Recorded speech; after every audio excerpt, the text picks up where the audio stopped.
Okay, this is Adolescence Part 3 from Wikipedia Summary, and we've had Part 1 and 2, and it's a continuation as it begins to talk about identity of adolescence.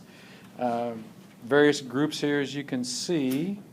Let's pull this down and move on.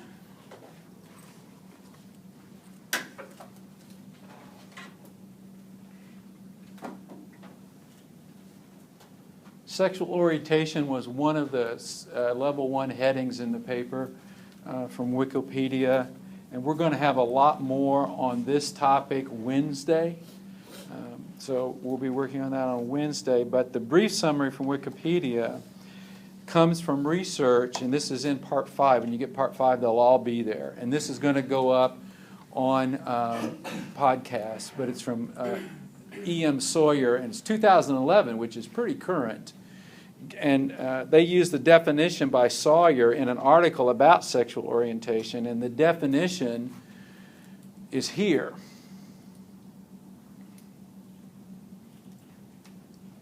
So I'll speed that up a little bit. Okay, an erotic inclination toward people of one or more genders is the definition used by Sawyer in his paper on sexual orientation. An erotic inclination towards people of one or more genders. Okay. In my career, history, and education, there's been several issues, as I've mentioned before, that became major civil rights issues, major issues for society to struggle with. And whenever society has a situation, a confrontation, a problem, whatever we want to call it, they always look to schools to solve a lot of that. It's part of the fight for curriculum. There are people who believe that the school's curriculum is about providing a curriculum to students to help the students solve society's problems. And then there's a part of the people who think that the curriculum is supposed to be the curriculum should be things that help the child be self-actualized, as Maslow talked about, who becomes a fully functioning person, student-based, student-focused. And then there's people who believe that the curriculum needs to be the classic academics. Well, one of the problems, if you buy into that part of the content that says the function of school curriculum is to help society solve its problems, this is one. The civil rights issues that schools are working with now, and learning how to cope with that as LGBT schools in West Clark were looking at the particular issue of which restroom does a student use who's in transgender, who's making that transition. Those are tough issues, and I don't even know what the right or wrong is, and I don't even know what was decided.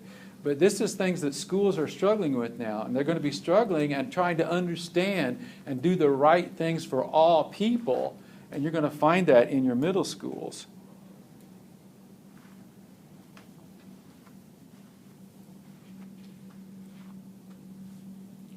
So an erotic inclination towards people of one or more genders, most often described as sexual or erotic attractions. That's the definition. That's orientation. Now there's sexual identity too. We're going to see that in a minute. But sexual orientation, the erotic inclination towards people of one or more genders. Okay, so if we look at the next section as Part 3, here we have now sexual identity. Now remember, as we talked about the Fantastic Five, and the major theorists in development and psychology, the issue now in middle school and high school is, who am I? So we had the sexual orientation, which is that erotic attraction. Now we're looking at sexual identity, which is, who am I? And I'm trying to figure out myself, and I'm trying to figure out myself sexually. So this work, here's the article. I'm not even sure on that first name. Dugali and Hirschberger, 1993. It's a little bit older. In adolescence, they begin to make sense of the feelings. We knew that. Feelings are expanding in the adolescence as they move away from their parents towards self, figuring out that self identity, and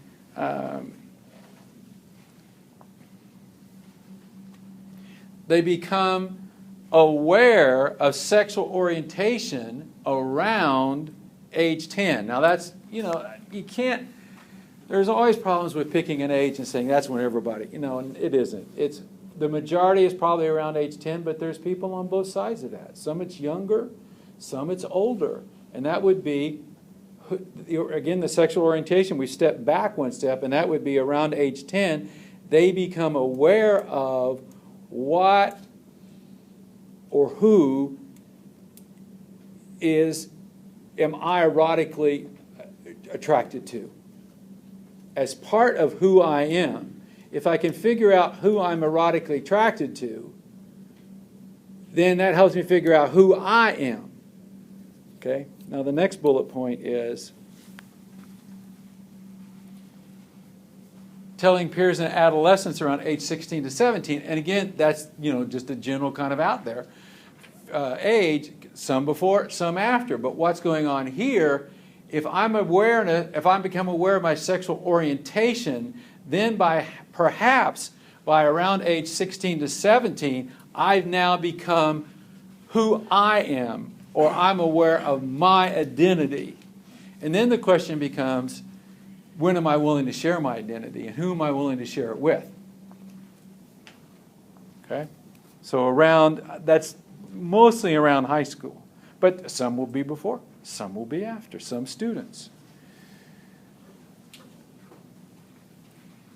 Now this is a website, gaylifeabout.com. And because we have suicide certification coming up in a few weeks. And this was sad. It's disturbing. It's hard. Suicide rate among LGBT adolescents is 4 times higher than heterosexual peers. And if you read part 3, there's a whole host of reasons in there. That makes, to me, this makes it a critical issue. I mean, whenever we're talking about young people dying, that's a critical issue, as well as all of the self-identity and the sexual orientation and all those feelings that are going on in adolescence. The fact that a life is stopped, I don't know of any greater tragedy.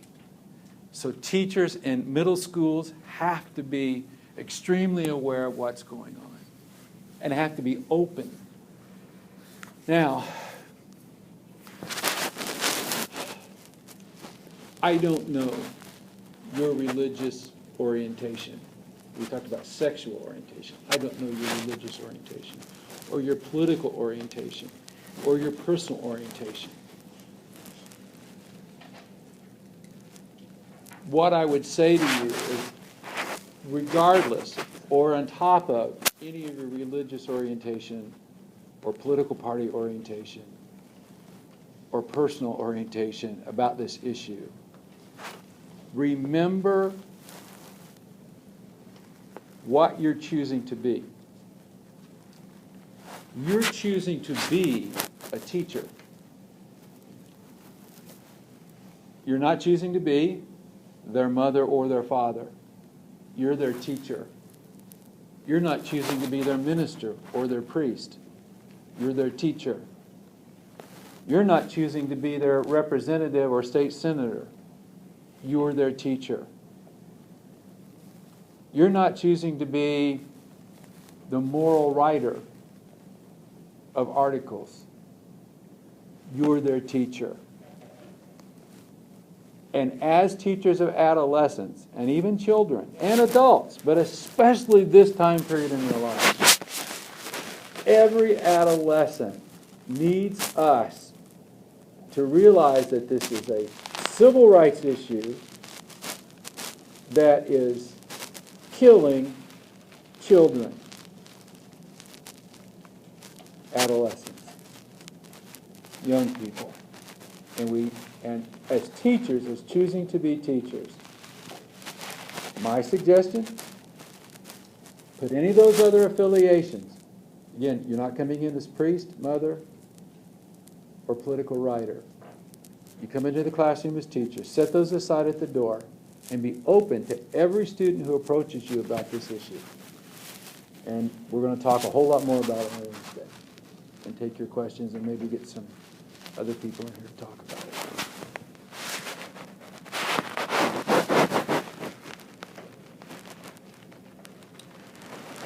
Now, with all this that's going on in sexual orientation and then sexual identity, at the same time, they're struggling with self-esteem, which is the thoughts and feelings about my self-concept and my identity. So, the self-concept and identity sexually, as we've looked at that up there just a couple slides ago, is certainly affecting the self-esteem because the thoughts and feelings are about that. And what's going on in my life. And perhaps I'm confused. Perhaps I don't understand. But self-esteem also is an at-risk at this point for many middle school students. And especially middle school students who may be in, I think it's all right to say, I think it's okay to say, in a sexual orientation that is a minority. I think we could say that could put extra stress on self-esteem. And what we're going to hear on Wednesday, remember, you're writing APA. Why? Because that's what scientists write with. APA comes from the American Psychiatric Association. It's not saying we're all psychiatrists, they just put it out. All social scientists write in APA. I'm just saying that to remind you, that means we base our findings on research. It's one of the 8 dispositions for IUS. Decisions made on good assessment data. Sexual orientation is not a choice. All the research, beyond a doubt or an argument, has shown that. So again, whatever religious affiliations, and God love them all, I'm there every Sunday, and my group is probably one of the biggest offenders that I know of. There isn't anyone who's more judgmental than my church.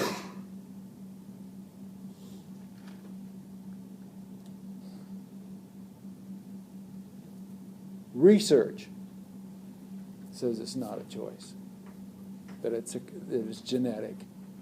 And environmental, of course, all genetic conditions, all genetic stuff is influenced by environment. But it's not a choice. It's not a choice.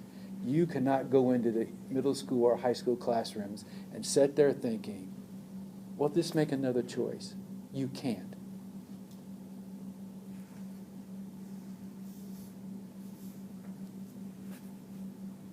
I'm done. Questions? Let me shut this recorder off.